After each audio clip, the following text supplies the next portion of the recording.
Welcome to the Up Arrow Podcast with William Harris, featuring top business leaders sharing strategies and resources to get to the next level. Now, let's get started with the show. Hey everyone, I'm William Harris. I'm the founder and CEO of Element and the host of the Up Arrow Podcast, where I feature the best minds in e-commerce to help you scale from 10 million to 100 million and beyond as you up arrow your business and your personal life. Joining me today is Sarah Carusona. Sarah is an e-com consultant with both brand and agency experience, including Common Thread Collective, Overlooks, Alpha Lion, Focal, and many more. She spent over 200 million on digital and traditional channels and has managed P&Ls for 7, 8, and 9-figure businesses. Sarah, welcome to the show. Thanks, William. I'm so excited to be here. Yeah, we've been engaging back and forth on X. So I was trying to think, of where did we actually meet? I think it just was through mutually seeing each other's content, liking it, commenting on it, and just being like, this girl's got some really smart stuff to say, and I want to have her on the show. I appreciate that. X is a fun place to engage with people. Yeah, it really is.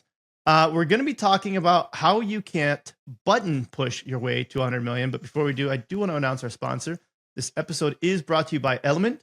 Element is an award-winning advertising agency optimizing e-commerce campaigns around profit. In fact, we've helped 13 of our customers get acquired, with one that sold for nearly 800 million and one that IPO'd. You can learn more on our website at element.com, which is spelled ELUMYNT.com.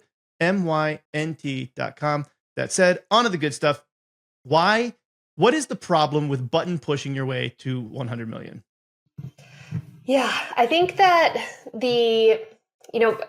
I got into Meta, back in, 2014, 2015, where you could kind of hack your way into growth, right? Like nobody understood Ads Manager. It wasn't something that was taught anywhere. It was, people started to come out with courses and whatnot, and you started to, businesses realized, hey, I can just put money there and I can put up an ad, put up a picture. It targets the right person, people buy, et cetera. And so there was this element of being able to say, okay, what campaign types can I set up? Who can I target? Who can I exclude? There was all of these different, hacks, so to speak, to really make the meta machine work. And then it got inundated with tons and tons of advertisers and consumers. And it's just not possible anymore. I think that I say that it's not possible, and then I pause for a second, because sure, you can probably make some money doing that, but there's a ceiling to it. Mm-hmm. And that ceiling has gotten lower and lower as the years go on, because of how many people are in the industry and because of how many people are trying to advertise, and because consumers are getting smarter too. And so I think that, and I've been a media buyer, and I've been on the side of anybody who's listening to this who's ever a media buyer probably has the experience of managing an account that's just not doing well. And your client, your boss comes to you and you're like, what are you doing wrong? And you're like, I've got the campaign type set up right. I've got all the cost caps, ASC, CBO, whatever your strategy is. You've got it all there, but it's not selling. And your boss or your client comes to you and you're like, well, what else are you going to do? And you're like, I can push more buttons, but it's not going to actually help you get there. I need ads, I need content, I need product. And I think that is where I'm very passionate on trying to shift business owners and just the conversation more towards that, because one, it's also more interesting, and two, it's actually the thing that will affect change. Mm-hmm. I remember the early days of Meta, and even going back into Google, and like you said, there was a lot more opportunity for really fine tuning and button pushing. And it was fun. Let's be honest. It was addictive as a media buyer to be like, oh, I can do this little thing over here and I can do this. I'm going to hack my way out into this. And I still, to your point, I get clients that'll sometimes ask, they're like, oh, we don't really make that many sales, from 10 PM on. So let's just turn our ads off every day at 10 PM. And it's like, well, but here's the thing you got to remember. First of all, you're spending let's say $1,000 a day. That ad spent $10 from 10 to midnight, because Facebook also realizes that you're not really making any sales then. But that said, too, the people who are seeing those ads during that time likely might be the ones who convert the following morning or whatever that might be. Because they see it, they're like, oh, I like this. I'm going to add it to my cart, but I'm not going to check out tonight. I'll check out tomorrow. And so the whole button pushing thing just doesn't take into account how sophisticated the algorithms have gotten now, which is a really key thing to remember as well. Yeah. And it's also that, is your focus best put on looking at the hourly breakdown of Ads Manager. Maybe on Black Friday, Cyber Monday, sure. But any other day, like, why are founders looking at that? Why are you looking to see if you spent $100 on an ad that didn't convert, or if you spent, $200 in a couple hours? If you're looking at that, you're not focused on the right thing. And it just, I think that's where sometimes my frustration comes into play too, because it always goes back to like the media buyers, and just stop blaming the media buyers. Most of the time, they're not the ones who are doing something wrong, unless they're blatantly like, scaling budgets to $30,000 at the end of the day, or, they're not following just kind of simple best practices of consolidation and, checking it daily and things of that nature. They're probably not the reason that your performance is not where you want it to be. And I think that's hard for founders and business owners to accept as well, because it's a harder reality, and it puts more of the onus on them, which I appreciate, and I can understand why that's hard. But it's also the only way you're going to be able to actually get to where you want to go. Yeah. So I want to talk about the solutions, but before, I do want to stick on this problem just a little bit longer, because there's almost like this angel and devil on the different shoulders, right? That I see sometimes where we might be saying what needs to be said, but they might read something on Twitter because somebody decided to say, yeah, but you could do this thing. And, or even worse, and I run into this a lot. They've got a consultant from like a big agency, right? And it's like those typical agencies that are going to come in and they're going to say like, well, here's best practice. And best practice says that you should do this, this, and this. And it's like, did you realize that you spent $1,000 this month from the time between 10 to midnight? And you're like, that was 0.1% of the budget, first of all. So like, wait a minute. But they've got somebody in their ear whispering these little things into them saying, you look at this. And I do think that owners want to believe that, because to your point, you're just like, you want to believe that there's this thing that you could do that's going to all of a sudden magically change you from a 4X to a 10X. And you're like, this is it. This is the one thing. But it's such a lie, similar to what we see in other areas like weight loss or whatever else. It's like, if you just lift this way, if you eat acai, you will lose the way you wanted to. And it's like, well, maybe that's not the thing. And there's this other more complicated scenario. Yeah. It's so true. And I was in the fitness industry for a while. Okay. So that like, I relate to that a whole lot, because it was, if do you want to have a six pack every single day of your life? Cool. You can do that. Do you want to actually, measure every single thing that you eat and work out in a certain way and not go out with friends and drink and all of those things? Like, you can do that, but is that actually what you want to do? And there is a little bit of like, again, there are ways that you can hack if you want to be in the accounts every single day. But again, I don't think that that's going to get you to to where you want to be. But I do agree, there are a lot of people, Twitter agencies, whatnot, who will look at your ad account and give those types of recommendations. One of the agencies that I really appreciated one time did an audit of, when I was at Olokai, they did an audit of our account, because I had an agency that I really, really liked. I fully believed in their media buying, but it's always healthy to do that every once in a while, right? Like, come in, things change, let us know. They literally said to us, they were like, there's nothing we can do for you. Like, you're running it really well. And I so appreciated that. And I think that I think is a good sign of an agency. But there's so many who will, point out or try to pick out like little things. And that's where I think there's a level of education that I hope that founders are able to find the right people to educate them that are, at the end of the day, we're not all altruistic, but, people who have actually done it and seen what works and what doesn't work, and isn't just trying to sell you something. Yeah, 100%. So let's start talking about the solutions. If you can't button push your way to 100 million, what are the things that you should be focused on as a founder to be able to significantly scale the business? If you're stuck at that 10 million, 30 million, 50 million route, and you want to get to 100 million, what are the things they need to do? Yeah, I think what I have seen is it kind of comes down to two things, and they're intricately connected, and they're not necessarily, so they're not really separate. And I would say it would be marketing and product. And those two things go together, right? What new products are we launching? What's that cadence of products? And then what are the stories that we're telling around those products, or the stories that we're telling around our brand? So it really, honestly, another way that you could say it is the marketing calendar. Like, what is it that you are doing throughout the year that adds excitement and brings new people to the brand, or brings people back. And again, that's a combination of storytelling, marketing, and product. So are you launching, there's a brand, oh my gosh, I'm blanking on the name, that I was at an event and they do knives. I'm blanking on it, but I'll look it up later. They literally drop a new knife every single Thursday. It's without a doubt. They drop it every single Thursday. That is their marketing calendar and that is their business strategy. And it works really well. Is it probably a little bit annoying and frustrating for the team to have to do new drops every single time? But it works because it's a new story every single time. They have an email list because they sell out every Friday, basically right after it drops. And that it just continues to bring people back to the brand. Frost Buddy is another one that I think is a great example for anybody who's kind of looking to grow their business.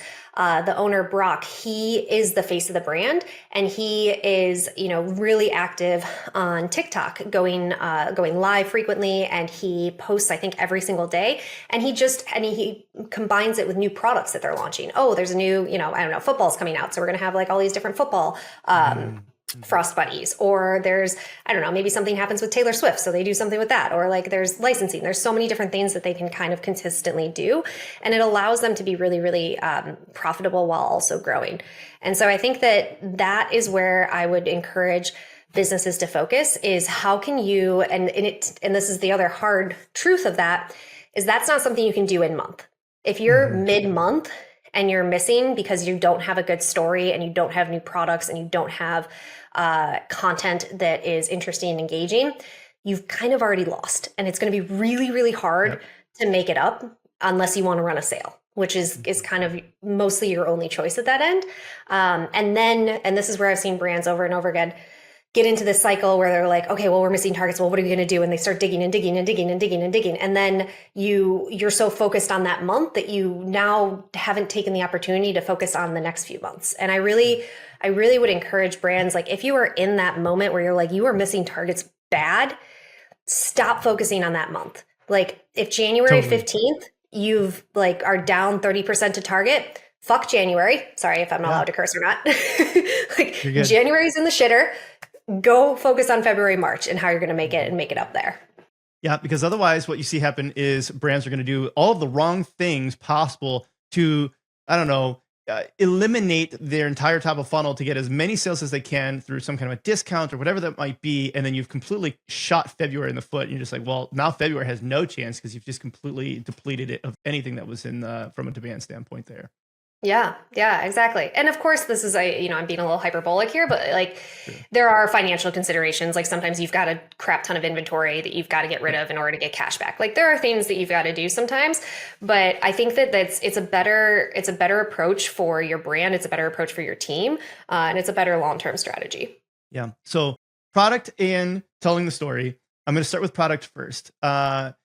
I had Curtis Matsko on here from Portland Leather Goods, and he talked about, and I think Sean Ecom talked about this as well on the Operators podcast. But you have your CAC products and your LTV products, and you've got some products that are going to be really good at driving LTV from people who are previous buyers, and then you've got others that are just meant to bring people back into the brand. Launching a new knife every single week sounds just miserable, to be honest. And I don't run that side of an e-commerce business, but I could just imagine the product just being no. But let's just say not necessarily saying what's the right cadence, because I think that's going to be different depending on which brand, but what does that look like in terms of, what kind of products, how frequently, not that there's prescriptive, but what are the things that you're seeing? Mm-hmm. Yeah, I think it definitely depends on the vertical you're in and the type of brand. I think anything that's in the supplement industry, new flavors are great and limited edition flavors are great. And I would encourage, supplement brands to have some kind of new flavor or new, typically a new flavor, at least monthly of your best sellers, because your consumer typically loves that type of thing. Alpha Line was a good example of this. They did a pre-workout of the month. I think we ran it for, I want to say it was almost 2 years, or maybe it was over 2 years. And it was every single month there was a pre-workout that sometimes there was collaborations, and it was massive. They would sell out basically every single time. And it was great at bringing people back to it was mostly repeat customers, right, who were coming back because they tried pre-workout. And if you drink pre-workout and you're a pre-workout fan, you're drinking the same flavor over and over again. It's fun to have something new. It was, again, though, it's a big uplift on the team, and it's a big uplift on your production as well. But when I actually started with Alpha Lion in the summer, they had just kind of stopped the pre-workout a month, and we had people coming in and reaching out saying, we missed that. So I think that there is this element of having something new and exciting for your repeat customers monthly. And then there's the, to your point around like your CAC products and how you bring people into the fold.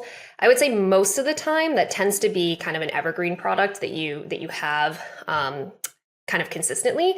But I do still also believe that having new products that you're launching that become an evergreen product, they help to bring new people in as well, because they might be Olakai, for example, if we launch golf, like that's a different consumer. We launch women's, that's a different consumer, and or tangential consumer. So it's a little bit of a combination of both, but I think you got to have something new at least monthly. Yeah. The other thing too is if you're not sure about how much inventory to order of a new flavor or a new something, and you're just like, I don't know if this one's going to hit as well, right? What we've done and seen very effective with other companies would be launching it as almost like a game ahead of time, so people can vote on which flavor do you want to see. And now you've at least got some kind of like buy-in on. You're like, well, maybe you think it's a great idea, but your customers don't. It helps you get a little bit more of an idea of like how much demand would there be for this product too before you go into ordering 50,000 units of the wrong thing. For sure. And that's a lot easier in the supplement industry where your lead times are a little bit shorter. It's definitely almost impossible in the footwear industry. It's pretty hard. But I do think if you're able to get that type of information from your consumer, it's really, really helpful. And if you don't have the, shorter lead times where you're able to do some kind of testing or, surveys are a great option for that. So what about, you talked about telling the right story. Are we talking about on the website, in the ads? When you say telling the right story, like what does that mean? Yeah, I think it kind of is a combination of a few things. It's not just the ads. I actually think of it more from an organic social standpoint. And I think that organic social kind of lends into, what you end up doing from an ad perspective, from your website, from your email, et cetera. But, what are the content, not only the content pillars, but almost like the series that you continue to lean into. So I think that, again, Frostbuddy is an example. They have kind of a series where it's like, does it fit? And it's like, does it fit in the Frostbuddy? And so they'll do like just different random things and see if it fits in there or not. And it's kind of funny and it's engaging, and people engage with it. There was one that I won't take credit for this. It was actually on another podcast I was listening to, but it's a brand called Smashed. And there was a intern who was hired, and the story was, and again, I don't know how much of this was true or not, but it seemed pretty true.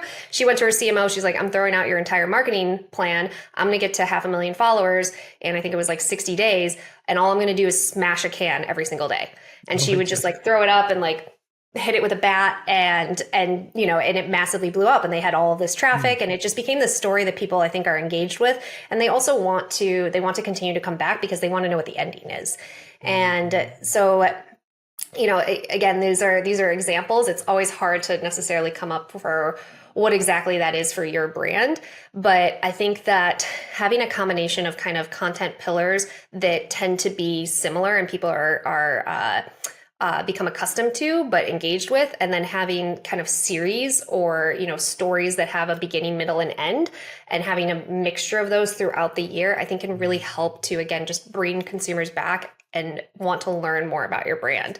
And I think, and you mentioned, Sean, like I think the Ridge Wallet Q3 giveaway was also a really good example of storytelling that was actually very financially impactful, of getting people to engage with the brand. And this, what was it, a Cybertruck or something that they were giving away? It's things like that where you're actually doing something interesting and telling the story about that, versus just trying to edit videos in a really fun, catchy way, which works to get a lot of views, but you need to be doing something that is so engaging that people actually care to watch and engage. Yeah, there's only so many ways that you can edit UGC video. There's only so many ways that people can say this in an influencer video. Like there's only so much you can do with that before it just starts to look and sound and feel all the same. And so to your point, it's harder. It's arguably harder to come up with like, what's this really creative thing that we're going to do? It's not a normal brainstorm thing to say, hey, we're going to throw this up and hit these cans, right? Like that's not a normal, but you have to be able to think of those things. But it could be hard for brands to want to invest in this. I did have Fire Department Coffee on here, Luke Schneider, and they've done a great job with content within the coffee space for firefighters. Like fantastic. But I'd say from your perspective, what's it like to be able to get buy-in from founders, and let's even say from the CFO on, we're going to spend money on this content, not necessarily going to drive sales. We're going to end up, it's going to work in the long run. You have to trust me. Like, how do you get to that point? Yeah, I think this is why a lot of CMOs are only in their position for like a year. Sure.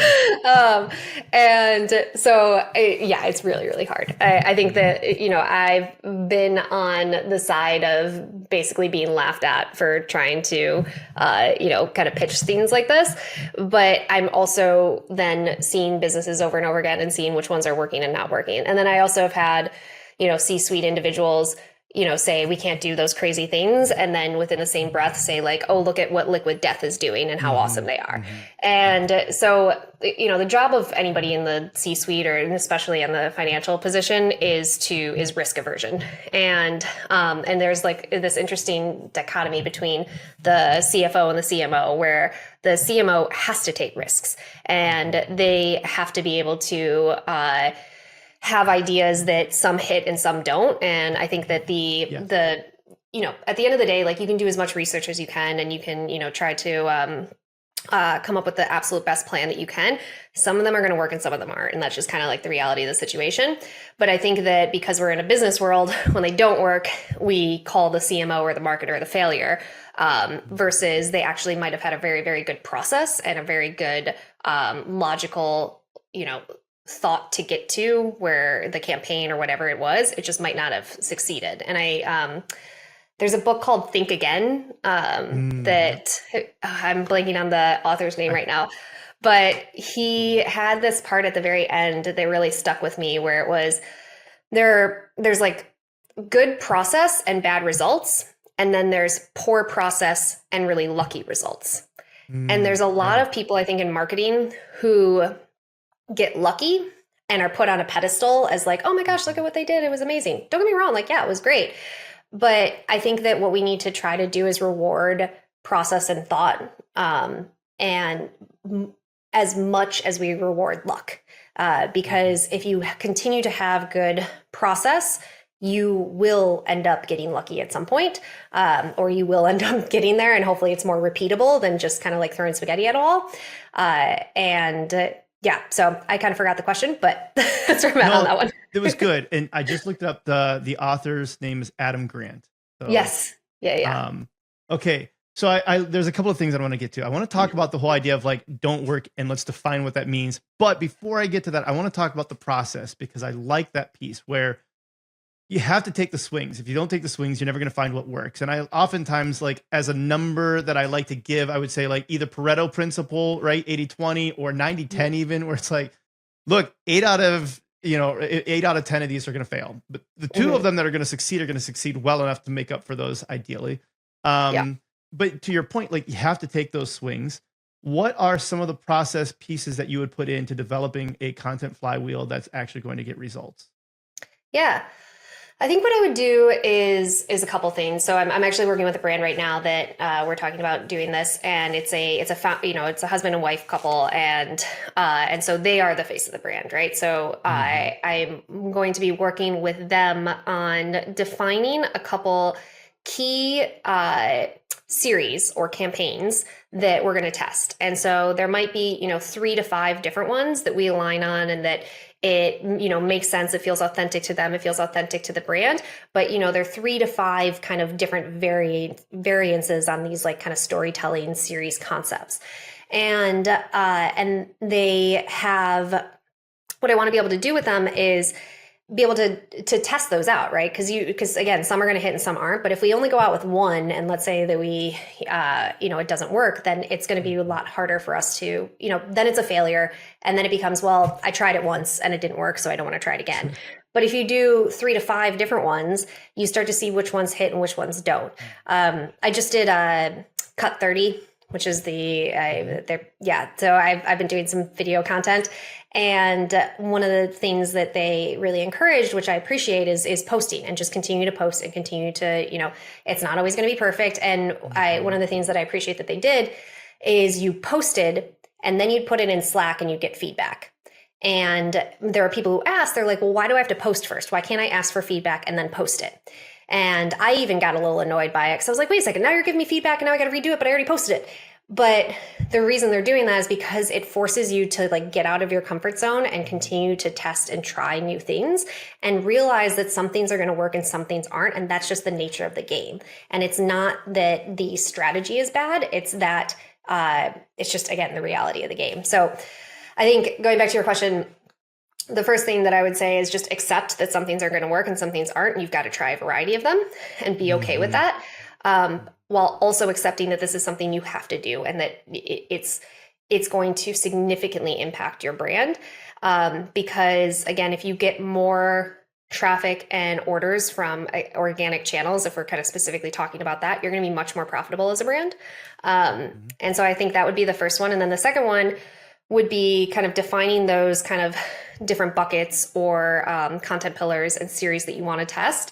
And then going out and doing that. And I think the last one that I would say is working with other creators. So if you are kind of a founder-led brand, then a lot of the content is going to probably be from you. If you're not a founder-led brand, it's a little bit more challenging. But either way, I think figuring out those partnerships and those other creators or influencers that you work with will just add kind of fuel to the flame. I love it. What are some of the pillars that you would say that would make good content, or at least good content tests? You're going to test out 5 things here coming up. What are some of the things you're like, hey, maybe make sure you're testing something like this, something like this, something like this? Yeah, I definitely do behind the scenes. Behind the scenes always works, just, as simple as warehouse videos, check out all of the boxes that we're packing up here. Or if you're a founder led and you're creating the actual product, talk about it, talk about the mistakes that you made, the positives, the negatives. If you're supplement industry and you're trying out new flavors, video yourself tasting the different ones. Some are good, some aren't. So I think that would be one big one that I would do. I would also do kind of, again, a little bit of not just behind the scenes, but a story behind the brand. Why did you create the brand? What's important about it to you? Why are you passionate about it? And then I think new product features. So anytime you're dropping a new product, I think making sure that is out front and center. And then again, you talk about the why behind it, and you talk about why it's exciting. I mean, that's kind of a little bit of an obvious one, but definitely do that. And then what else? Yeah, go ahead. Well, I like those. And there's 2 that I was going to call out. One is what you said about telling them about what you just did here or whatever. It reminds me of something that Matt Van Swol said. He was on here, previous guest, but he's head of subscription at Wise, the cameras. And one of the things he said was, he's like, ask your customers for their feedback on what they want, do what they want. And then the thing that a lot of people forget is to tell them that you did what they wanted in the first place. Yeah. And to your point, it's look, if you're coming out with this, make sure that they know, by the way, we listened to you and we did it, and here it is. Don't forget to communicate that. Mm-hmm. The other one that I like that you talked about, though, is trying out new flavors, testing about yourself, right? It's some are good, some are bad. What do you think about content that just goes over the top, that's even, let's just say, so far removed from actually being direct response content, similar to smashing cans, but it's if you're testing out content for different flavors, and it's I don't know, Jelly Belly, really bad flavors, you're this is, we were debating between blue raspberry and barf flavored whatever here, so we're gonna go ahead and just try both of these out. It doesn't necessarily, it's not direct response at all. Does it go too far, or is it helpful still in its own way too?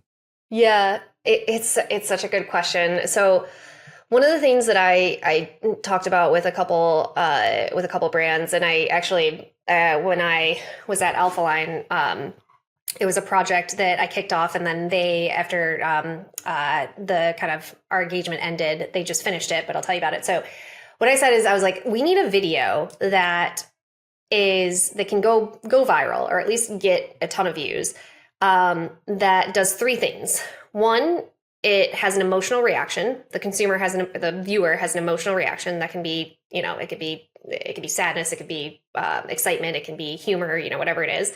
Two, they know what we sell. Like, they know that we sell a supplement. And three, they remember our name. And I was like, that's the prompt. Just let's do those three things. And actually at Alpha Line, our creative strategist, one of them was the co-founder. They came up with a bunch of ideas. And one of the ones that they just launched, I was really excited to see it, is it was a little girl selling pre-workout outside of a gym. And so she's mic'd and everything, and it looks like a lemonade stand.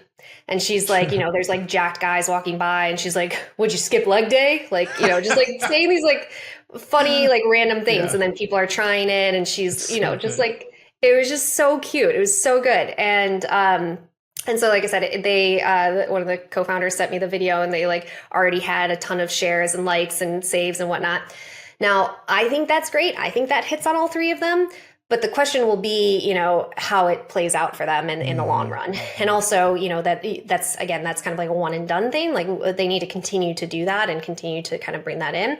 But I think, again, Liquid Death, I think, is a great example of this, is they have so many videos where you walk away, what they sell, you probably laugh, and it's Liquid Death.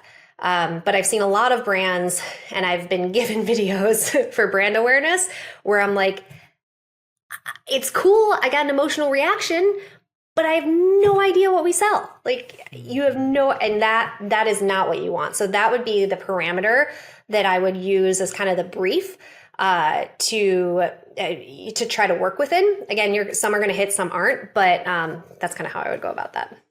So follow up to that, because I love those three things. Let's touch on the brand side, like that they know they were going to remember your name. And I see a lot of branding agencies get involved. And this happened to one of our clients this year. They brought in this big, massive branding agency. And they were so excited about it because they were going to do all these things to revolutionize the ads that we were running for them. And like the overwhelming amount of their feedback was like, oh yeah, the logo needs to be bigger on this ad. It's just like, okay, I mean, fair, like that's helpful. Yeah. But at the same time, you're like, this ad is performing very well. I don't know if just adding a bigger logo is going to be the thing. Now, from a direct response thing, it's not going to do it, right? Maybe is it going to help them remember the brand? But when you're talking about like helping them to remember the name, it's not just adding like a bigger logo to the ad. Like, what are you talking about to help them remember the name? Yeah, it's a hard one. And that's actually the one that I'm thinking about for the video for Alpha Line. Because I was like, when I watched it, I was like, I actually don't know if there was enough branding in there. But we'll see though. I think supplements are easier, and like Liquid Death is easier because they can hold the product. And it's like, I see Liquid Death, I see the product. Like, that's pretty easy. Clothing's a lot harder. Clothing, footwear, unless it's in your face, it's a lot more challenging. So I think that is where you've got to have elements of branding. And I would say I would encourage that to be towards the beginning because, not everybody's going to watch to the end. I don't know. It's a little bit of a hard one. I also think though that with these types of videos and where they're going to be posted, primarily they're going to be posted social. So unless we're talking about a TV ad, which is totally different, if they're posted on social, they're coming from your handle, which like has an element of branding in it itself. Yeah. So I don't think you need to go overboard with it. I think it just has to be there. Yeah. And I like the idea of audible brand as well. And I think we miss that sometimes too, because there's the visual side of things. And while a lot of people do listen to it on silent, watch the video on silent or whatever, for the channels that people are listening to it, especially YouTube, wherever, you can't pass up that hearing the brand name as well. Totally. Yeah. Especially if you got a brand name that's might be harder to pronounce or you're not sure how to pronounce. Yeah. Like Element. Yeah. Yeah. Right. What about, so hate is maybe a strong word, but you seem to at least loathe the term UGC. Why do you loathe UGC? Or at least the term. I actually, I don't know why. Yeah. I don't know like really where that came from. I just got really annoyed by it for a little bit because I think the reason I loathe it is because it's used so broadly. And I think I've just been in multiple situations where we're like, oh, we just need UGC, or like, let's get more UGC. And I'm like, but what are we talking about? Yeah. Like, are we talking about actual UGC? Are we talking about paid UGC? Are we talking about paid actors? Because there's so many different types. And I think the other part that I get annoyed about, and I don't know if it will ever change, but I'm so sick and tired of, if you go on, TikTok, Instagram, whatever, every single, influencer that is talking about a product is talking about it in a positive way. You will very, very rarely find somebody who's like, I just got this cup and I hate it, because they're getting paid, because they're all getting paid. And especially on TikTok shops, it's like, it's so commoditized. It's like, why? I mean, it's almost like if every review site only had 5-star reviews. Like, what's the point of reviews at that point?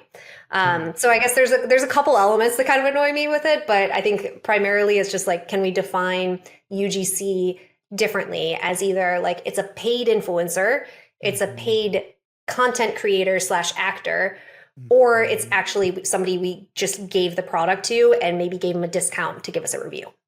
Yeah, almost like customer generated content. Like they actually are a customer. And so I will say, we don't do a lot of influencer stuff, but when we do influencer work, it's mostly going after who already is a customer of yours and has bought from you 10 times. Like, that's the person we want to reach out to and just say, hey, by the way, we happen to notice that you have purchased 10 times. You have 100,000 followers. Would you be up for doing something? Yeah. I like that content a lot more because they're already bought into it. Yes. That one would be user generated content, or at least customer generated content. So calling the other stuff, like you said, it's like they're paid actors. They're either paid actors who are influencers and they have the potential to influence, or they're paid actors who are not influencers, but you can at least pay them to make content because they're good at making content, and you can turn that into a good ad or something. UGC, I see your point about it just being just it's a misnomer, really. Yeah. And I mean, I was a little bit hyperbolic in those videos, but No, you don't strike me as that ever. Okay, what about, you said that 99%, okay, maybe a more hyperbolic. 99% of brands shouldn't be on TikTok Shop. Why? Okay, yeah, another hyperbolic statement. But okay, I think this is one where, so I went down a rabbit hole with TikTok shops, and I was like, okay, I think it was one of those ones where I was kind of avoiding for a little bit, transparently. I mean, Olakai was not wasn't as interested in it at the time when I was still there. And then, but then as I kind of left there and started consulting with other brands, I was like, okay, this is something I need to figure out. And for some reason, I was also adverse to it because I was just like, I don't know why. But anyways, I was like, I got to figure this out. I got to understand. So anytime I'm trying to understand something, I go really, really deep, and I ask a lot of really annoying questions. And so I was really grateful, and this is where the Twitter X community comes into play. I reached out to a couple people who they were like, oh yeah, I'll jump on a call with you. I've scaled this it was BK Beauty. And then, Paul. Yeah, Paul. I can't remember his last name right now either, but they're crushing it on TikTok Shop Live, especially. Oh. Yeah. He was great. And he just jumped on a quick call with me. He sent me some resources, super, super nice. This guy Zen, who's also big on TikTok shops. We ended up working with him for a little bit at Alpha Lion. So lots of really, really great people in the community. But as I asked more and more questions, I was like, wait a second. So I am going to, as a brand, I'm going to pay an agency to run my TikTok shops. Then the agency is going to pay other content, call it agents, basically other content agencies that have a bunch of creators in a Slack group or a Discord group. So we're then going to pay that group, and then we're going to pay the content creators, and then we're going to send them product, and then we're going to put money behind the ads.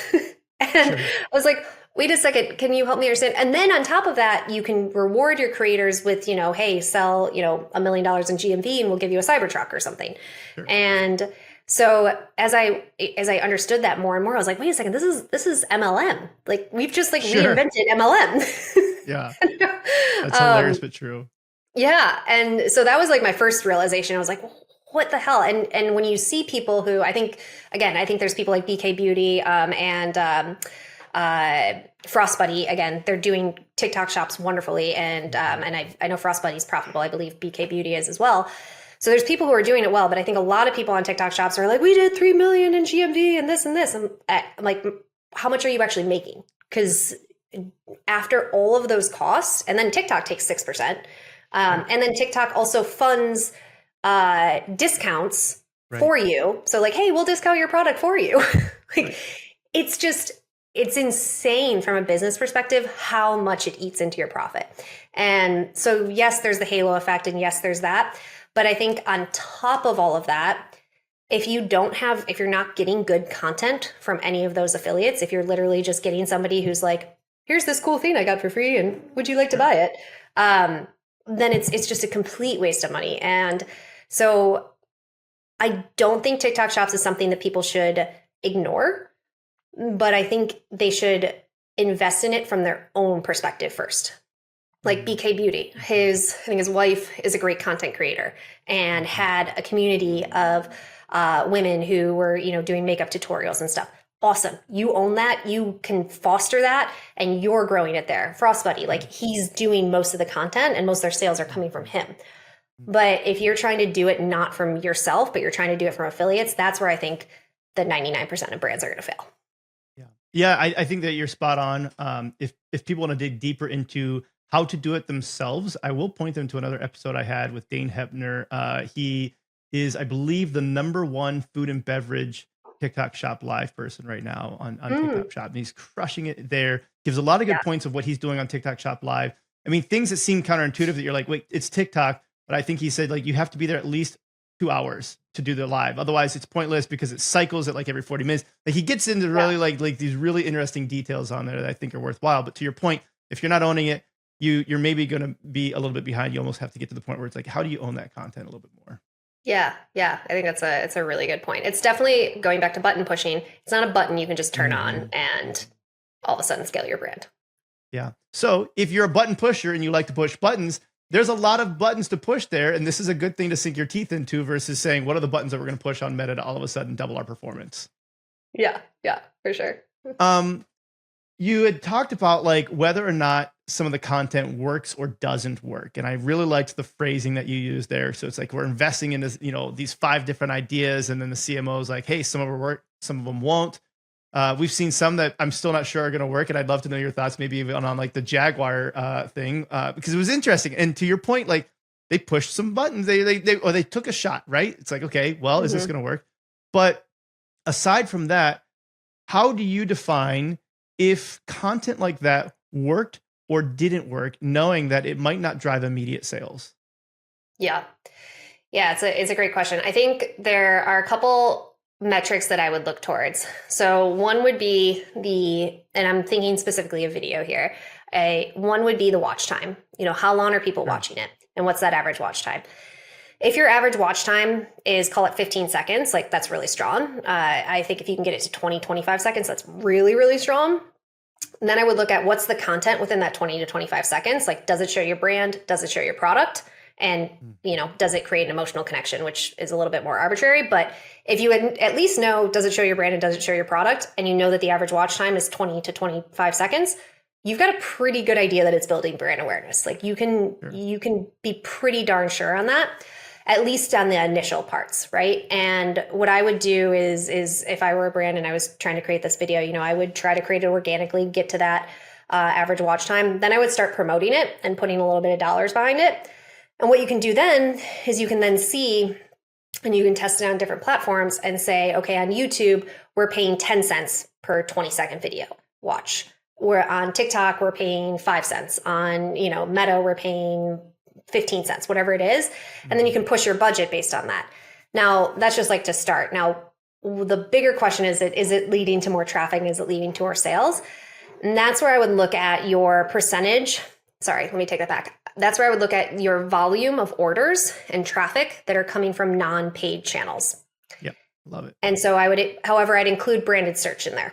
So, so if you can lump in how much traffic are you getting from direct, organic, and paid branded search, lump that together and see if that starts to increase as you're doing this, content strategy. Then I would say, and I would be able to go to my CFO pretty confidently and be like, hey, remember how we were paying this much for every single person? Now we're paying this much. That's how you can see if it's working. Yep. I think that's a thing that people maybe neglect too often, or they put too much emphasis on their paid traffic and their media buyers, to your point, where it's like, if Meta fails, the business fails. And it's like, this is not a good situation. The whole point of running the ads, the whole point of building up the content, the whole point of all of this is to get to a point where you have a bigger amount of direct and organic coming as well. Because if you don't, then that means there's a number of other problems that you maybe haven't addressed. One is there's not a product recognition or brand awareness. Two is you're not getting the word of mouth that you should be getting from all of these customers. And so maybe you have a product problem that you need to look into as well. There's something that's inhibiting other things from being able to start keeping up with what you're doing on paid. Yeah, exactly. You were talking about you hate working with ambiguous data. And so maybe you've already covered this a little bit, but this was on D2C newsletter. And I really appreciated kind of what you were talking about there. So you developed an attribution system. Take us through that. Is this similar to what you're talking about there? Is this a little bit deeper? No, it's a little bit, well, it's similar. Yeah, I would say it's very similar. So the, attribution system I developed or started to use is basically last click. Which I know that some people listen to this and be like, who the fuck is she? Last click is the worst thing ever. 2014's calling you. Right? I know. Yeah. You need to stop listening immediately. So what I started to develop, and it was a culmination of experience at Common Thread and other places, but where I got to a point where I was like, I need to be able to forecast. I need to have a mathematical model that leads to my forecast. If my CFO or my boss is saying we need to make this many dollars, I need a mathematical way to say, okay, like where are all those dollars coming from? And in the world of attribution, 1 + 1 = 14. And I was like, I can, you can kind of muddle the numbers together and you can say, well, let's use 1 day click on Meta and call that truth. Or let's use, I don't know, 1 day click on Google. I don't even think they have got 1 day click, but there's ways that you can do that. And I was like, I just want the math to math. And so what I started to do is build this out from a bottoms up perspective on a last click basis. So basically, if you know what your last click CPA is on Google and you know what your last click CPA is on Meta, and let's just keep it simple and say that that's your media mix, you can say, okay, I'm going to spend this much on Meta, this much on Google. Here's my last click CPAs. Great. I know I'm going to get, call it 100 last click orders from my paid channels. Sweet. Now let's say you want 200 orders. Well, then I know that typically I send out X number of emails per month, and on a last click basis, they get this many conversions. Okay, we got 50 conversions from email. Then you got 50 conversions that you've got to make up. That's your organic offline. And so then you've got to look historically, like, hey, do we historically get 50 conversions from organic or offline channels? Do we get that much traffic? And that's where your gut check can come into play. And you're like, okay, we do or we don't. And now all of this then maths into your total orders, and you then have clear targets that you can set for those individual channels. But the biggest part of this is you have to be able to hold both truths at the same time. One, that your last click is the only place where maths, and two, last click doesn't tell the consumer journey. And if you're a smart marketer, you can be able to understand those two things. And you can say, okay, yeah, I'm not going to set my CPA, my last click CPA for Facebook the same as I am for Google. Like, why would I do that? That would be a dumb thing for me to do. I'm going to set my Facebook one at, I don't know, maybe it's $200, maybe it's $150, whatever it is. And then Google is something different. And then, but it at least gives you a place to be able to model this out. And then what you have to be able to do, though, is in month, say that you're absolutely crushing and you're getting, way more new orders than you thought, and your CAC is way lower than you thought. But hey, guess what? Your last click CPA on Meta is 20% higher than you forecasted. I don't care. Because what's probably happening is you've got way more organic traffic than you thought.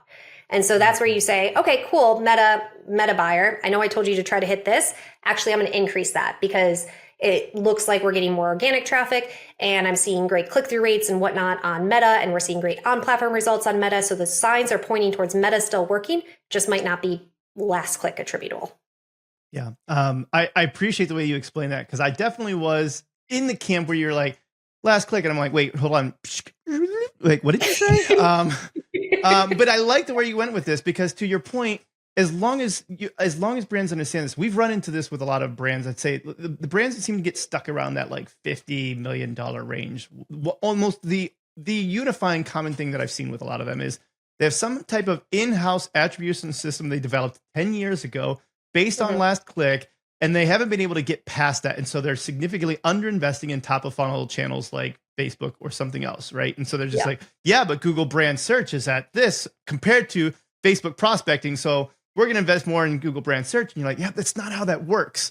And so I think you'll agree with this. One of the ways that we like to look at, like, well, how does that equate, at least in terms of actual money, is we love to run geo holdout tests, but at the very least, I need to see something that says, okay, a $300 CPA on Facebook equals $100 in actual CPA. Okay, now I can optimize towards a $300 CPA in Facebook. And that is what we do. We do still use last click, 1 day click for a lot of like what we're doing, because to your point, that is the most sure way of saying if you're on track of what you're doing or not. Knowing that that's not the full attribution, but at least knowing it's something I can optimize around and say, are we on track today for what we would expect 7 days results to be as a result of the top funnel stuff we're doing? Yeah, no, exactly. And that's where, like, you know, I like this model as your starting base, right? But that's, again, it's not the end all be all. Like, if you've got the budget and you've got the means to do geo holdout tests, to do incrementality tests, to use MMM, MTA, like, use all the things that you can, and then you've got to contextualize it together and make the best decision you can with the information you can. But I do think that this is a really good model that anybody can use, even if they don't have the budget. Love it. I want to shift into a little bit of like your background and what drove you to decide to go out on your own and become an e-com consultant. Yeah. So I have kind of an interesting career trajectory. I have a degree in dance, and I was really broke for a very long time. I was a professional dancer and a professional waitress. And then I got into the fitness industry, and I liked that. And I kind of got into social media and whatnot from there. And then one day my husband was like, you know, hey, he was my boyfriend at the time, but he was like, you know, you're kind of good at this digital marketing thing. Like, you might want to think about doing that as a career. And I kind of laughed in his face. I was like, no way. Like, I'm never working at a desk. I'm not working at 9 to 5. That's not me. Very different than dancing. Yeah. A little bit. Yeah. But I started to muddle on it as well as looking at my bank account that was very, very low, and I had $0 to my name, and I had, you know, student debt and all of those things. And I was like, okay, maybe there's something here. And so over the last, 8-9 years, I basically dove into it. But I remember going into it, and I remember specifically having a conversation with a mentor of mine who had worked a 9 to 5, and then he went off on his own in the fitness industry, and he's still off on his own. And I remember talking to him, and I was just like, what do you think about this? Like, is this crazy? And he was like, asked, how old I am and kind of what I'm looking to do and whatnot. He's like, why don't you do it for a few years? Like, do it for a few years, like get yourself financially stable, like, pay off your student debt, things of that nature. And then if you want to, go off on your own again. And it kind of stuck with me as like, not something that I really thought about every day or like every year. I've been working for other companies for the last 8-9 years now. But I think it kind of came back to me more recently. And I think that for me, I kind of realized that I was ready to move on from Olakai, and I was not motivated to look at other businesses and other jobs. Right. And I couldn't figure out why, because I'm a pretty self-motivated person. Like, when I want to do something, I do it. And I couldn't figure out why. And I was like, something's not sitting right with me. And then I just had a thought of like working for myself. And I was like, that feels really good. Like, something about that feels really good. And then I also, my husband and I have always wanted to, we love to travel. We've been to like 20 plus countries, and we've always talked about living out of the country. And we were both kind of talking about like our next steps. And we have a place in Chicago, but it's a rental property. We love Utah. We love the mountains. We were like, maybe we'll buy a place out there. Maybe we'll move out there. Maybe we'll both get a new job. And I had this like moment of realization. I was like, if we don't go now and get out of the country now and move and do this, we're never going to do it. Because if I get another corporate job, if you get another corporate job, if we buy a place in Utah, like, we're not going. We're sticking here. We don't have kids. Our family's, like, knock on wood, are relatively healthy. And God love him. He was like, okay. So I love that. So I went out on my own, and I started as a kind of fractional CMO for a couple businesses. So Alpha Line was one of them, and Cascada another. And I it was a really good experience with both of those brands. I worked for both of them for about 3 months, and then kind of the engagement ended, and for various reasons. But I think where I kind of got to is that the fractional CMO type of job is actually not what I want to do either, which is kind of crazy. Because I think that it is a very, unless you set it up in the right way, it can be hard to be set up for success, and you can end up taking on too much that you can actually impact. So I think on both sides, it didn't work for me. So what I'm currently doing is more e-com consulting. So I'm coming into businesses and I'm focused on a specific problem or a specific project that they want me to focus on. And that so far has been miles and lengths so much better, because it really sets up clear expectations on both sides. And I've seen this on the brand side as well. When I was at Olakai, we hired Alex Griefield, who did a project for us. Yeah. She was on the show here too. Yeah. She's very smart. Love it. Yeah. She's incredibly smart. But it was like that, I think, opened my eyes to like what this could be, because I was in the brand. You're busy as hell. You're trying to figure out a bunch of things, but you've got this big problem that you don't have time to focus on. And I was able, luckily enough, to reach out to her. And I was like, can you help me understand how we fix this problem? And she did basically, I think it was like a 6 to 12 week project with us, and was able to give us a massive deck that had like just tons of really, really rich information that basically gave us a roadmap to what we needed to do next. And when I did that on the brand side, I was like, that is so valuable. And so that's kind of more so where I'm at now. Yeah, you need to be able to bring in somebody that you can trust to do a good job, because you don't have the time to do that right now. But you're like, it's a problem that needs to be solved. I love that. Yeah. You brought this up before when you and I had chatted a little bit about some of the problems with being the fractional CMO, or like in charge of growth and marketing. Is sometimes you're taking on things that you can't necessarily always impact. What are some things that brands can do better to set those positions up to be successful? Yeah. It's that was probably one of my hardest. I actually just recorded a video on this that I got to edit later this week, but that was probably one of my harder learnings this year, was that I don't like the head of growth role. I actually really don't like it. And I think that it's an incredible role. I'm so glad I've been able to do it. I'm so glad that in this industry and able to work with it. But I think that brands need to realize how difficult that role is. And I think that, I mean, for example, I was just talking to somebody yesterday who reached out and was like, growing business. And he's like, I think I need to hire somebody. I need to kind of get out of the business. Like, I'm managing this and this. I'm in the ad accounts. I'm managing this agency and this agency. And I was like, yeah, you need a head of growth. And I was like, and that's not going to be me. I'm not going to do that. And the reason why is, at least like, again, it's a good role for a lot of people to get into. So I don't want people to take away from this that it's not something that they want to do. I actually would encourage a lot of people to do it. But I think that for brands, they have to realize that role, at least from what I've seen, they basically run the business, but they're not the owners of the business. So there's like a few main things that make it really hard. One, like, they're probably paid really well, which is awesome. But at the end of the day, like, they probably don't have equity. And so, it's still not their business.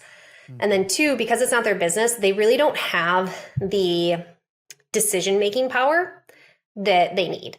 And so where I've seen this breakdown is head of growth wants to do X and thinks that X strategy will help the business. CMO, CEO, CFO, whatever it is, like business owner, disagrees and thinks this other strategy will be better. So head of growth says, okay, like, I'm going to choose my battles. I'll do that strategy instead. But typically, like, they might not be, it's either they're not invested in it, or like they don't understand it the way that the business owner does, or it's not the vision of the business owner. They do that strategy. It doesn't work. Business owner blames head of growth. Head of growth is like pissed off because they're like, I didn't want to do this in the first place.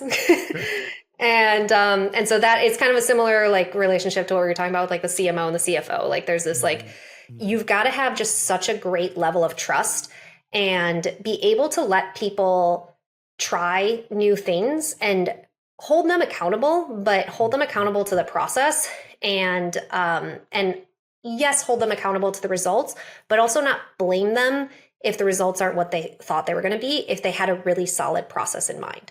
And I think that that's where you've got, because the head of growth has to be able to take risks. They have to be able to, they have to be able to operate independently to a certain extent and not have somebody kind of like over their shoulder being like, what are the numbers today? What did you do? That's where I think it can be really, really challenging. I think that you summed it up well with the idea of they have to be able to make mistakes or at least take risks, like is a better way of putting it. Because, and I think if they communicate it better that way, if you are in that position as a head of growth, just making sure that you say, you're like, hey, we're going to test out 5 things. 4 of them are going to fail. The 5th one might also fail, but we're not going to unlock that $100 million growth without testing something out. So these are the things we're going to test and why. We have to go there. And I think if there's that if the CEO, CFO, if everybody can buy into that mentality, then I think that they're in a good spot. Because as a CFO, I don't know. I'm not a CFO. I don't think that you're going to test something out as a CFO. Hey, we're going to just give this a shot here, this from the finance perspective to see if this. It's like it's a really kind of cut and dry kind of thing for the most part. There is some creativity on the CFO side, but it's a little bit more. This is just what we do. But in order to unlock that growth, you have to be able to just take some really interesting takes to see what happens. Yeah. And I think the other thing on the head of growth role, which again, it can be set up differently at different places, but I've been in positions multiple times where as a head of growth, I'm only in charge of the button pushing, which goes back to like the button pushing thing. So I've been in positions where I don't have control over the marketing. I don't have control over the creative. That's given to me. I don't have control over the marketing calendar. That's given to me. I don't have control over the product. That's given to me. So I'm just given all of this stuff, which are like the key ingredients of success. And then when it doesn't work, I'm blamed. And I'm like, but can I help with the marketing just a little bit? Can I like maybe talk about that with you beforehand? And it becomes this, that's where like it becomes a challenging and like a blame situation because everybody wants to succeed at the end of the day.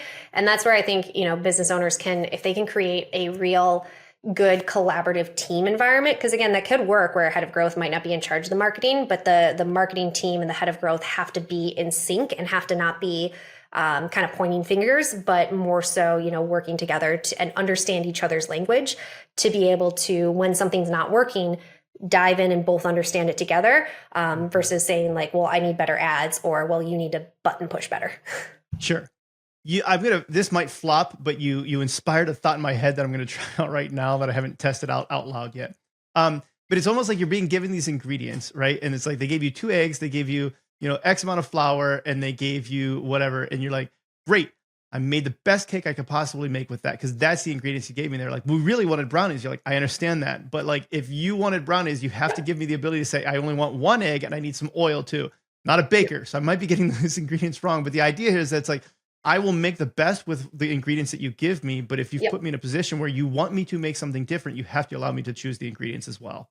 Totally. Yeah. And then have that conversation of maybe it's a half brownie cake. Like I can do that. Like, are you okay with that? What are those called when you have like cookies and brownies? Isn't there a name for that? A brookie. It's like, okay, I want to make a brookie. Okay, well, I need to do this. Right. These are the ingredients I need to make a brookie. Yeah. Something like that. Yeah. No, I totally agree. I want to get to know Sarah Carusona a little bit more then as well. You've hinted at a couple of fun things. One of which is dance, that you originally started in dance. What inspired you to get into dance? What kind of dance? Like, tell me a little bit more about this dance past. Yeah, I don't know. Have you ever heard of river dance? I mean, like the Irish river dance or whatever. Like, yeah, okay, then yes. Yeah, but I think it was like 6 or 5 years old. It was on Channel 11, like PBS, on my mom's TV, and I remember seeing it, and I was like, oh, I was in awe, and I loved the production. I loved the music. I loved like there's the main dancer. She had like long red hair, and I was like, oh my God, I want to do that. And that's kind of what started it for me. And I've never done Irish dancing. But I think, I really liked the just the expression and the athleticism of it. And I think that's what really got me into it. Cause I'm a pretty analytical person, which I kind of forgot about for like 10 years of my life. But I'm also a pretty creative person. And so I liked the combination of those two. And yeah, so I went to college for dance. I went to the University of Iowa. I graduated early, and then I was at I was in like a couple programs in Chicago, and then I actually went to Israel for 5 months and Wow. I lived on a kibbutz and danced there. I'd never been out of the country. It was very interesting. And I think I knew like one person who was Jewish in my life, and That's crazy. it was very interesting. But yeah. So anyways, like I really enjoyed it for a lot of reasons, but I think the thing that like finally got to me, and I call it like my breakup with dance, was that there wasn't a mathematical model to success, right? Like Mm-hmm. Mm-hmm. I could do the things as well as I possibly could, but I guess like two things. Like one, I've got very short legs and very short arms, and I can't do anything about that. That is just the way I am built. And so I've got a long torso, short arms, and short legs, and that is like not typically what you want for dance. Sure. And I would have like I had an art director one time. She used to I got into this company and I was dancing for them. And she used to like, I would do the routine, and she'd be like, Sarah, I just don't feel your body. Like, I need you to feel your body. And I'd be like, how? Like, Yeah. what is, Yeah. you've got to give me more than that. And so, I think like, as I was in dance and I started getting into fitness because I was sick of waitressing, and I was in fitness, and I was like, oh, there's a right and there's a wrong. Like there's a Mm. right and there's a wrong way to squat. And I can teach somebody how to squat and know if it's right or wrong. And then we can progressively lift heavier weights. Like it actually like works. And to me, that was just a really cool, phenomenon. And then I got into fitness, and then from there, as I learned about digital marketing, I was like, ooh, numbers. I remember those. I know how to use those. And then art. I can do this. This is fun. And so that's kind of how it Yeah. went. Blending the two together. I love that you Yeah. called out PBS too. I don't even know if PBS is around. I assume it still is, but it's like we all have like apps that we watch everything on now. So it's like PBS doesn't get a whole lot of love. But Yeah. things that I liked on PBS when I was a kid was there was this comedian pianist named Victor Borga. I don't know if you remember seeing this one as well, but he was a hilarious like old man comedian who would play the piano and he'd play the music upside down. I don't know. It was really funny. And it's one of those weird things that you're just like, it's your Irish It's in river your dance. brain. Yeah, yeah, Yeah. yeah. So it's just like, oh, I love those childhood PBS memories. Yeah. Yeah. I gotta look that up. That name sounds familiar. Um, you mentioned that you hadn't traveled out of the country when you were there, but now you mentioned earlier that you've been to like 20 countries, and currently Yeah. you're living in Buenos Aires. Yeah. Why Buenos Aires, and how do you like it so far? Yeah. So we kind of, like I said, we started with that conversation of let's move out of the country. And then my husband said, okay, let's do it in 12 months. I sat on that for a week, and I was like, I can't wait that long. Let's go now. And Yeah. so then we started narrowing it down. Like we love Europe. We love Spain. We've always talked about living in Spain. But then as we started talking about it more, we realized time zone might be a little bit more challenging than Mm. we were ready for right now. I do think it's doable. So then we were like, okay, what about South America, or South or Central America? And my thing was, I want to move first to a place that we've been. I was like, I think it will be better to go somewhere we've been at least once because we at least know it, and then we can move from there. So then that narrowed it down pretty large because we've been to basically like Mexico City, we've been to Medellin, and we've been to Buenos Aires. And so Mexico City, we were like, it doesn't feel far enough away. was Sure. our thing. But we both love Buenos Aires, so we were like, let's start here. And yeah, I mean, it's definitely been great. I think we're probably staying here for I know we're staying here for another 2 months, and then we're thinking about going somewhere else after that. Where Lima is high on the list. But Oh. I mean, Buenos Aires, like for anybody who wants to travel, it's great. It's very European. Like it feels like Spain a lot. People are super, super nice. I think the things that are challenging for me is I don't eat meat. And so it's a very, Mm. very meat heavy culture, and a little less spices. There's like Really? pepper is the most spice you'll typically get. And you can find other spices, but it's a little bit, if I try to find like a Thai curry, for example, I have a really hard time Sure. doing that. Which Yeah, again yeah, is not yeah. the worst thing in the world. We're very much enjoying it, but it's going to be fun to visit a few other countries and cities. That's cool. That sounds like a great idea. We've got a couple people on our team that have become digital nomads to a point as well, and work from Mexico for 3 months and then move somewhere else. And you're just like, that's great. I love that our profession allows you to pretty much live wherever Yeah. you want. I love that you allow that for your team too, because I know a lot of people, and even as a consultant, I've had some people be like, "But you're going to be living where? Are you going to have internet?" Yes, yes, I am, and it's going to be great.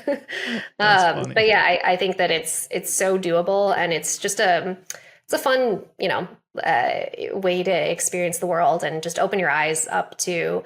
I think even though the U.S. is very big, it can feel small, and you can assume that the rest of the world is like the US, but there's so much more out there. Yeah, that's cool. Are there any quotes that you live by where you're like, this is something I have in my office or on my phone, and you're like, this is a quote that I just love repeating over and over again to myself and people I know? Yeah. Well, my office changes daily, but the one that I say a lot is one day at a time, one day at a time. And sometimes I even say like 1 hour at a time or one step at a time. And I think, my mom has said that to me when I was a kid, and it's one where I think it, as somebody who's I don't want to call myself a high achiever, but like I am very ambitious. You can try to do too many things at once, and while you're doing one thing, you're thinking about the 10 other things that you want to do. And then I think there's also a level of anxiety that can come with unknowns and what's next and what are you going to do next. And as an ecom consultant right now, I know I've got clients through this time. I don't know what's going to happen after that. I'm not sure what's going to happen after that. And that can lead to a lot of anxiety. But I think taking it one step at a time, one day at a time, 1 hour at a time is like, what's the next best thing that you can do? Let's focus on that. And then you focus on the next best thing that you can do, because that's what you can control. I love that. There's a Bible verse that goes very much hand in hand with that, if that's okay for me to share here, which is, your word is a lamp unto my feet and a light unto my path. And the reason why I've always latched onto that one is for that same reason, where if you think about a lamp at nighttime, that means everything else is dark. And so if it's a lamp to your feet, all you can see are your feet and probably one step in front of your foot. And then it's just dark in front of you, around you, behind you. And so you can't see if overall where you're going is the right spot, but you're like, but I know that this step right here is solid ground. I can see that much, and so I'm going to take that step. And sometimes that's all you need to take, and just let the other stuff just kind of handle its own. Yeah. Because at the end of the day, that's all you can control. And I think it also helps you be a lot more present too. And I just went on my first yoga retreat in Patagonia. It was absolutely gorgeous. Really? Patagonia even? Oh, it was so beautiful. I want to go back. But we did a walking meditation, which there were some things, anytime you go on a yoga retreat, you gotta be like, okay, I'm in it, even though you're like, I'm just walking, and what am I doing, and why am I just walking around? But when I was doing it though, I was like, I was like noticing like flowers and leaves and different things. And what I thought of is I was like, there's so many times where I'm just not present, where you're in it, but you're thinking about the next 10 things that you've got to do versus like actually being present. Yeah, that's good. Speaking of being present in moments, sometimes we have embarrassing moments. I understand that you are a big Harry Potter fan, and there's a fun story to go along with this. Yeah. I've been a Harry Potter fan since I was a kid. I was lucky. I kind of was the perfect age for it, right? Like my mom read it to me when I think I was like 11. I think I was like a little younger than that. So it was just like, I kind of grew up with it. And I grew up in a small town. And so it was like, there wasn't a big group of like Harry Potter fans that I could latch onto. There was kind of like a small group, and it was, a little bit like made fun of sort of a thing. And so when I was in high school, and I think it was like the sixth book was coming out or something, and I had a friend who lived in Pennsylvania. And I flew to Pennsylvania, and she lived in a bigger town. She had a big group of friends who were all Harry Potter fans. So it was like way more fun. And we all dressed up, and we got the book at midnight. And the next morning on the front page of that town's newspaper was a picture of me standing with a Harry Potter book, a little wand, like a scar on my head. And I'm just like, have like the dorkiest look on my face that you could ever have. And so we laugh. I'm like, oh, ha ha ha. I mean, it's in Pennsylvania. Like, I'm fine. I live in Illinois, and nobody in my hometown who I'm secretly hiding that I'm a Harry Potter fan will ever know. And I go back to, my town. We're at in the library at one of our classes, and like Google is starting to become a thing and whatnot. And for some reason we're like, let's Google people's names and see what happens. And somebody Googles Sarah Carusona, and literally it's my face up on the screen, book, wand, dorkiest face coming in. And I lunge across, and I'm like, no, and I exit out. But then I like start looking around, and everybody in the class is like laughing, and they're all starting to Google my name. And they're like, how do you spell it? So anyways, for about, I don't know how long it was. It had to have been like 5 or 6 years. If you Googled my name, that was the image that came up. I can't find it anymore. So if anybody can, go for it. But yeah, it was fun. You've done a good job of cleaning up the internet of that. That's why you got into digital marketing in the first place, was to get rid of that evidence. Yeah, there you go. Sarah, it's been absolutely amazing talking to you and learning from you. If people wanted to learn from you, follow you, work with you, what's the best way for them to get in touch or stay in touch? Yeah, it's just my name. I'm on X, I'm on LinkedIn, I am on TikTok. I'm trying to grow my following on there, so would love a follow there. But yeah, just my first and last name, Carusona. And yeah, would love to connect with anybody. And William, thank you so much for having me. This was really fun. I love what you're doing with the pod and the agency. And yeah, really honored to be here. Well, thank you again for sharing your time, sharing your knowledge and wisdom with us. Thank you, everyone, for listening. Have a great rest of your day. Thanks for listening to the Up Arrow podcast with William Harris. We'll see you again next time, and be sure to click subscribe to get future episodes.